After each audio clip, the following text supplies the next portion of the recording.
Dan pemirsa, untuk mengetahui perkembangan terkini kasus bunuh pacar dan perkosa jasadnya di Payakumbuh, Sumatera Barat, kita bergabung dengan Kasat Reskrim Polres Payakumbuh, AKP Rosidi. Selamat sore Pak Rosidi. Pak Rosidi, bisa Anda ceritakan bagaimana kronologi penemuan jasad korban hingga pengungkapan tersangka sebagai pelaku? Baik, terima kasih Mas Pandi. Jadi berawal pada tanggal 9 Desember 2020, pukul 10 pagi kita mendapat laporan dari salah satu warga tentang adanya penemuan mayat. Mayat seorang gadis dalam 1 kali 24 jam kita mengidentifikasi identitas korban berinisial IPS. Jadi umurnya 21 tahun.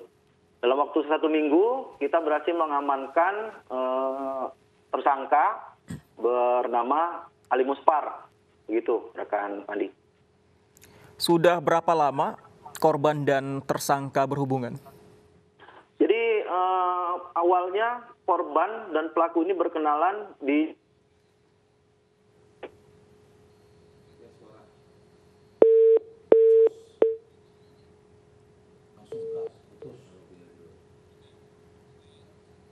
terkait hubungan keduanya, bertemu lewat mana sebenarnya kedua antara korban dengan pelaku, Pak Rosidi? Baik, Mas Pandi. Jadi awalnya korban dan pelaku ini bertemu melalui media medsos, ya, akun Facebook. Jadi sudah berkenalan selama 3 bulan. Pada saat mereka bertemu, ya, sebenarnya mereka bertemunya hanya baru pertama kali. Tapi dari awal bertemu sudah timbul niat dari pelaku untuk melakukan hubungan intim dengan korban. Namun pada saat di TKP korban melawan, kemudian berteriak sehingga membenturkan kepalanya ke korban, ke pelaku juga, seperti itu. Jadi korban merasa terancam sehingga berteriak, pelaku mencekik korban sehingga pada saat itu kemungkinan sudah meninggal dunia. Tapi yang lebih sadis lagi, lebih memprihatinkan bahwa tetap pelaku ini berbuat asusila atau hubungan intim ketika korban sudah meninggal dunia. Nah, terkait hal ini, terkait dengan pelaku yang berhubungan intim dengan mayat korban, sudah diperiksa kejiwaan pelaku? Jadi sampai saat ini, Mas Pandi, proses kita sebenarnya hanya pemeriksaan saksi-saksi, Mas Pandi. Jadi nanti apabila memang ditemukan ada kejanggalan atau kondisi kejiwaan dari pelaku memang ada kecurigaan di situ, tentu kita akan komunikasi dengan ahlinya seperti itu. Sudah berapa saksi Pak Rosidi? Apakah termasuk dari keluarga pelaku? Apakah terungkap bagaimana latar belakang misalnya keseharian dari pelaku selama ini? Jadi pelaku ini sebenarnya kesehariannya bekerja di salah satu rumah makan. Memang betul pelaku ini sempat menikah 1 kali, nikah siri.